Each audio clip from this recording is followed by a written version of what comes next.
말씀은 계시록 9장입니다. 계시록 9장. 전체를 다 읽을 수 없어서 우리 1절에서부터 4절, 그다음에 19절에서 마지막 21절까지 우리 앞뒤 부분만 함께 읽도록 하겠습니다. 1절 제가 먼저 읽겠습니다. 다섯째 전사가 나팔을 불매 내가 보니 하늘에서 땅에 떨어진 별 하나가 있는데 그가 무저갱의 열쇠를 받았더라. 그가 무저갱을 여니 그 구멍에서 큰 화덕의 연기 같은 것이 올라오매 해와 공기가 그 구멍의 연기로 말미암아 어두워지고 또 황충이 연기 가운데로부터 땅 위에 나오매 그들이 땅에 있는 정갈의 권세와 같은 권세를 받았더라. 그들에게 이르되 땅에 풀이나 푸른 것이나 각종 수목은 해하지 말고 오직 이마에 하나님의 인치심을 받지 아니한 사람들만 해하라 하시더라. 19절입니다. 이 말들의 힘은 입과 꼬리에 있으니 꼬리는 뱀 같고 또 꼬리에 머리가 있어 이것으로 해하더라. 이 재앙에 죽지 않고 남은 사람들이 손으로 행한 일을 회개하지 아니하고 오히려 여러 귀신과 또는 보거나 듣거나 다니거나 하지 못하는 금, 은, 동과 속의 우상에게 절하고 함께 읽겠습니다. 또 살인과 복술과 음행과 도둑질을 회개하지 아니하더라. 아멘. 오늘도 말씀과 기도의 자리에 있는 성도님들을 사랑하고 축복합니다. 본문의 말씀을 통해서 또 하나님의 귀한 음성을 듣고 오늘 하루를 살아갈 수 있는 귀한 능력이 있기를 주님의 이름으로 간절히 소망합니다. 네 번째 나팔까지는 자연에 대한 심판이었다면 이 다섯째 나팔부터는 이 인간, 사람에게 향한 진노와 심판의 내용들을 담고 있습니다. 특히 다섯 번째 나팔을 불매 하늘에서 땅에 떨어진 별 하나 이렇게 나와 있는데 보통 별 하나 이름을 우리가 좀 다른 것을 상징할 수 있는데 제가 이번에 찾아보니까요, 이 떨어지다라는 표현이 천사가 땅에 내려왔다라는 단어와 오늘 이 본문에 떨어졌다라는 단어가 다른 단어로 쓰여졌더라고요. 그러니까 오늘 본문 1절에 하늘에 땅에 떨어진 별 하나가 있는데 그가 무저갱의 열쇠를 받았더라라는 여기서 이 땅에 떨어진 이 별 하나는 하나님의 심판으로 사용되는 사단을 나타내는 것입니다. 그러니까 그러고 나서 또 무엇이 있습니까? 연기 같은 것이 올라오매, 화덕의 연기 같은 것이 올라오매 이렇게 2절에 말씀하고 있어요. 보통 성경에서 연기가 있을 때 보면 출애굽 그 시내산 사건에도 보면 연기가 있는 것은 하나님의 임재와 하나님의 다스림, 어떤 그런 소리, 어제 말씀 나눴던 소리와 함께 하나님의 임재를 나타내는 것이었다면 이 화덕의 연기라는 것은 그 반대 개념이라고 성경은 주로 해석을 합니다. 그러니까 하나님의 흉내를 내는 사단의 속임수와 같다라는 것이죠. 그러니까 그가 나와서 한 게 무엇이었어요? 하늘을 어둡게 하고 모든 것으로 말미암아 그 모든 연기로 말미암아 다 어둡게 했다라고 이렇게 2절 하반절에 말씀하고 있죠. 그러니까 만약에 이것이 하나님의 임재였고 하나님의 사람 천사의 임재였다면 밝게 하고 깨끗하게 하고 무엇인가 빛을 보이게 하는 그런 역할들을 해야 되는데 이 다섯 번째 나팔의 재앙에 나타난 사건들을 보게 되면 하늘에서 별 하나가 떨어지긴 했는데 화덕 같은 연기가 나와서 온 세상을 어둡게 만들었다라는 것은 부정적인 심판과 재앙이라는 것을 담고 있습니다. 그러니까 하나님의 인을 받지 못한 자들이 결국엔 이것을 통해서 심판을 받게 되고 또 어두움 가운데 있게 된다는 것이죠. 근데 오늘 이 말씀을 통해서 우리가 알 수 있는 것은 그 어둡게 되어지고 힘들게 되어지는 상황 속에 구제받고 살아남는 자들이 있었다라는 것입니다. 바로 누구예요? 하나님의 인을 받은 사람들이라는 것이죠. 분명히 말씀하는 것이 하나님의 인치심을 받지 아니한 사람들만 해하라 하시더라라고 말씀이 떨어진 것을 보면 하나님께서 분명히 예수 그리스도 통해서 그 인치심, 인장을 받은 사람은 이 모든 것을 넘어갈 수 있었다라는 것입니다. 출애굽에서도 그러지 않았습니까? 문설주의 피를 바른 집안은 사단이 넘어가서 그 해함을 받지 않고 다 살아남게 됐던 것처럼 이 그리스도의 보혈의 은혜를 우리 심령 가운데 믿고 소망하고 그 하나님의 구원하심의 확증을 받은 사람은 이 세상에서 내려지는 그 어떤 재앙과 심판을 받는 자들이 아니라 그것을 다 피해갈 수 있는 도장을 우리가 소유한 자들이라는 것을 분명히 말씀에서는 다시 한번 말씀하고 있는 것입니다. 그래서 우리가 꼭 기억해야 될 것이 있습니다. 나는 하나님의 구원받은 자가 가지고 있는 그 권세와 그 자격과 우리가 가지고 있는 힘과 능력이 있다라는 것을 우리가 분명히 우리가 인식하고 믿고 있어야 된다는 것이죠. 세상에서 힘들고 어렵고 쓰러진다 할지라도 그것은 우리를 넘어뜨리기 위함이 아니라 우리는 하나님의 그 인치심, 하나님의 인장을 받은 자들로서 이것을 뛰어넘게 할 수 있는 능력과 소망을 우리 가운데 반드시 허락해 두셨다라는 것이죠. 그래서 우리가 인내할 수 있는 이유가 뭐예요? 우리가 버티고 소망을 품을 수 있는 이유가 뭡니까? 우리 안에 새겨진 그 예수 그리스도. 제가 며칠 전에도 말씀드렸듯이 그 내 마음 가운데 새겨진 예수 그리스도 십자가는 절대로 지우려고 해도 지워지지 않는다라는 거. 내가 지우려고 해도 지워지지 않고 세상의 그 어떠한 것으로도 지우려고 해도 절대 지울 수 없다라는 사실을 우리가 반드시 기억해야 된다는 것입니다. 그러면서 또 3절에 이렇게 납니다. 그 어두워진 상황 가운데 황충이 연기 가운데로부터 땅 위에 나오매 그들이 땅에 있는 정갈의 권세와 같은 권세를 받았더라라고 나오는데 여기서 황충은 메뚜기를 말하는 거고요. 성경에서 메뚜기는 주로 어떨 때 등장하냐면 좀 파괴의 의미를 가지고 있습니다. 10가지 재앙에서도 담겨져 있고 사사기에서도 보면 다 이스라엘 백성들 진영에 먹을 것들을 걷어갔을 때 그들이 메뚜기 같더라, 메뚜기 떼 같더라라는 표현들을 보면 이 메뚜기라는 표현은 약간 파괴자, 어떤 점령자 이런 뜻을 가지고 있죠. 그다음에 정갈이라는 것도 하나님 통치 영역 외에 있는 자들을 나타낼 때 사용됩니다. 그래서 에스겔 2장 6절에 보면 인자야 너는 비록 가시와 찔레와 함께 있으며 정갈 가운데 거주할지라도 이렇게 표현하면서 어떤 하나님 외에 그 하나님의 은혜의 영역 아래 외에 있는 사람들을 이 정갈이다라고 이야기합니다. 하지만 우리가 오늘도 분명히 인지해야 될 것은 우리는 그런 메뚜기와 정갈 그와 같은 세상 속에서 우리가 함께 공존한다 할지라도 우리는 하나님의 보호하심과 인도하심이 있다는 사실을 분명히 기억해야 된다는 것입니다.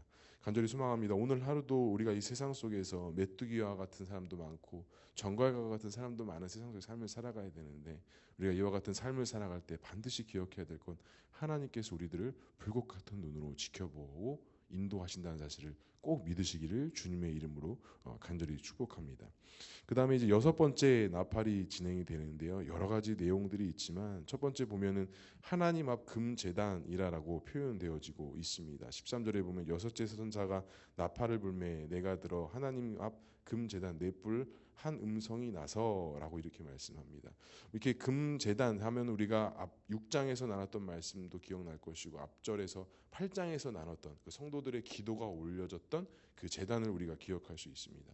그러니까 하나님의 선포되는 음성, 하나님의 임재가 있고 하나님의 뜻이 있는 것을 우리가 금제단, 하나님 앞에 제단이라고 할 수 있습니다. 근데 중요한 것은 이러한 내용들도 있지만 마지막 그 새 구절에 있는 하나님의 심판이 있고 하나님의 다스림이 있지만 어떻게요? 회개하지 아니하는 자들이 있대요. 회개하지 아니하는 것도 큰 문제인데 더 큰 문제는 20절에 보니까 회개하지 아니하고 오히려 여러 귀신과 또 보거나 듣거나 다니거나 하지 못하는 금, 은, 동과 같은 목석의 우상에게 절하고 라고 이렇게 말씀합니다. 하나님의 뜻이 있고 하나님의 말씀이 있었고 하나님의 다스림이 있었다면 분명히 하나님의 백성들을 포함한 믿지 아니한 자들은 돌이키고 회개해서 하나님께로 나아가야 되는데 오늘 말씀에는 뭐라고 기록하고 있어요? 회개하지 아니하는 자들도 있는데 이것도 문제이지만 오히려 하나님 앞에 서기보다는 정반대의 것을 더 따르고 엎드리는 자들이 있다라고 말씀하고 있는 것입니다. 그러니까 회개하지 않는 것도 문제이지만 그 회개를 뛰어넘어서 오히려 다른 것 앞에 절하고 다른 것을 의지하는 같은 신앙의 형태들이 이 세상에 분명히 있다라는 것이죠. 이것이 결국에는 말씀에 기록되어 있지만 우리의 삶 속에서도 함께 들여다보면 우리도 이런 경우들 정말 많이 있습니다. 우리도 하나님 앞에 유일하게 할 수 있는 은혜의 도구가 회개하고 하나님 앞에 돌이키는 것인데 그러지 못할 때가 정말 많이 있어요. 여기서는 금, 은, 동, 목석과 같은 우상 또 보거나 듣거나 다니거나 하지 못하는 이렇게 표현되고 있지만 우리 안에 있어서 가장 큰 우상이 무엇이에요? 바로 내 자신 아닙니까? 내 자신의 경험, 내가 가지고 있는 철학, 내가 가지고 있는 사상, 내가 가지고 있는 이념과 사상들이 어떻게 보면 그 하나님 앞의 은혜보다도 더 나를 크게 지배할 때가 많이 있습니다. 그렇기 때문에 어때요? 변하지 않는 거예요. 변하지가 않아요. 우리가 성화된 삶을 살아야 된다고 하지만 그 예수 그리스도의 보혈의 은혜로 나의 모난 부분, 나의 단점된 부분들이 덮어지고 덮어지고 덮어져야 되는데 이게 변하지가 않는 거예요. 그거 아십니까? 우리가 하나님 앞에 구원받고 회개했지만 우리 안에 아직 그 죄성은 존재하지요. 존재하죠. 근데 이 죄성이 존재하지만 예수 그리스도의 보혈의 은혜로 하나님께서 이 죄성을 어떻게 하신 거예요? 완전히 깨끗하게 없어버리신 게 아니라 보혈의 은혜로 덮으신 거예요. 보이지 않게 덮으신 거예요. 그리고 이 죄는 하나님 나라 완성 예수님께서 이 땅에 오셨을 때 완전히 없어지는 것이지 이 땅에서는 완전히 이 죄악된 본성이 없어지는 것이 아닙니다. 오히려 예수 그리스도의 보혈의 은혜로 우리를 덮으신다라는 것이죠. 자, 그런데 이 예수 그리스도의 보혈의 은혜가 덮여져 있는데 우리가 이 보혈을 의지하지 않고 예수님을 의지하지 않고 예수님을 붙잡지 아니한다면 이 예수 그리스도의 보혈이 어딘가 틈이 생겨서 대번에 뭐가 튀어나오는 거예요? 우리의 죄성이 튀어나오는 겁니다. 그러니까 결국에는 중요한 것은 우리 안에 예수님의 주되심과 예수 그리스도의 보혈의 은혜가 매일매일 순간순간마다 나를 덮고 나를 또 덮고 나를 또 덮어서 내가 보혈의 은혜로 나의 죄성은 덮어지고 오직 예수 그리스도의 은혜만이 나타나야 되는 게 성도의 삶인데 우리가 예수 그리스도의 보혈을 의지하지 못하고 인지하지 못하고 믿지 못한다면 우리 안에 있는 이 죄성의 잘못된 모습들이 자꾸 스물스물 올라오기 시작한다는 거예요. 아마 이것을 통해서 20절에 그렇게 말씀한 것 같습니다. 회개하지 아니하는 것도 문제지만 보이는 것, 보이지 않는 것, 느낄 수 없는 것, 금운동과 같은 우상하게 절하고 있다라고 말씀하는 것이죠. 또 무엇을 말씀합니까? 마지막 21절에 보면 또 그 살인과 복술과 음행과 도둑질을 회개하지 아니하더라라고 말씀하고 있습니다. 그렇습니다. 우리가 재앙받는다라는 것은 바로 회개하지 않는다라는 것 같아요. 하나님께 심판받는다라는 것은 회개하지 않을 때 임하여지는 것 같아요. 하나님께서는 모든 자들에게 믿을 수 있고 선택할 수 있고 따를 수 있는 은혜들을 동일하게 보여주셨고 또 그것들을 선택하고 결정할 수 있는 우리에게 자유의지를 분명히 주셨다는 거예요. 물론 하나님께서 구원받기로 작정한 선택된 사람들이 있긴 하지만 하나님께서는 그 모든 백성들에게 구원의 은혜로 나올 수 있는 은혜를 주셨다는 거예요. 우리가 이것들을 하고 하나님 앞에 회개하지 않는다면 절대로 우리가 하나님 앞에 나아갈 수 없다는 것입니다. 하나님의 은혜를 기대하지 않고 자신의 어떤 노력을 하려고 하는 자들, 죽어가는 사람을 보고도 회개하지 아니하는 것들, 잘못된 것을 알면서도 그 잘못된 길로 끝까지 가려고 하는 우리의 죄악된 본성의 모습들, 이것이 바로 재앙받는 자라고 말씀하고 있는 것이죠. 간절히 바랍니다. 오늘도 우리에게 주신 그 하나님의 귀한 은혜가 있습니다.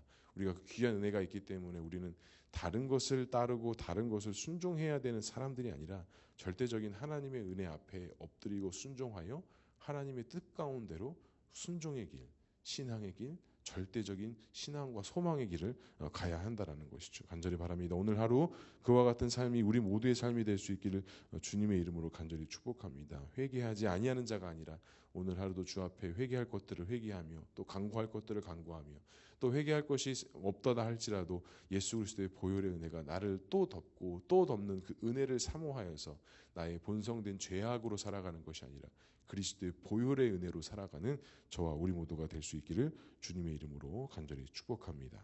기도하겠습니다. 사랑과 은혜가 충만하신 하나님 아버지, 오늘도 우리를 주의 자녀로 불러 모아주시고 또한 하나님 앞에 믿음과 소망으로 나아갈 수 있는 귀한 믿음 주시니 주님 감사합니다. 예수 그리스도의 보혈의 은혜로 우리를 덮으시고 덮으신 은혜가 한없이 큰데 하나님 우리가 이것들을 기억하지 못하고 알지 못한 채 자꾸 우리에 있는 본성으로 살아가려고 하는 우리의 연약함이 있음을 다시 한번 고백하며 나아갑니다. 예수 그리스도의 보혈의 은혜로 우리를 덮으시고 우리가 우리의 죄악된 본성과 우리의 생각으로 살아가는 것이 아니라 오직 말씀의 법과 말씀의 은혜로만 살아갈 수 있는 우리 모두가 될 수 있도록 주님 인도하여 주시옵소서. 하나님께서 예수 그리스도를 통해서 주신 그 구원의 은혜가 오늘도 우리 가운데 있다는 것을 확증하게 하시고 하나님의 주신 그 구원의 은혜를 인장을 통하여 오늘 하루도 믿음으로 소망하며 믿음으로 살아갈 수 있는 우리 모두가 될 수 있도록 주님 인도하여 주시옵소서. 기도의 제목들이 있습니다. 기도하고 간구할 때 주님께서 응답하여 주시되 우리의 뜻과 우리의 소망대로 응답되어지는 것이 아니라 하나님의 뜻대로 응답되어지게 하시고 그 응답을 통하여 살아 역사하시는 하나님을 경험하며 다시 한번 하나님 앞에 확증하며 나아가는 귀한 기도의 제목, 기도의 시간 될 수 있도록 주님 인도하여 주시옵소서. 우리 교회와 성도들 한 명 한 명 주님께서 붙잡아 주시고 특별히 육신의 연약함 때문에 힘들어 하고 고통받고 있는 성도들 하나님께 찾아가셔서 위로하여 주시고 회복하게 하시고 다시 한번 주 앞에 믿음으로 나아가 승리하는 귀한 믿음의 자녀들 될 수 있도록 주님 인도하여 주시옵소서. 하나님께서 함께 하실 것을 믿사오며 이 모든 말씀 예수 그리스도의 이름으로 기도합니다. 아멘.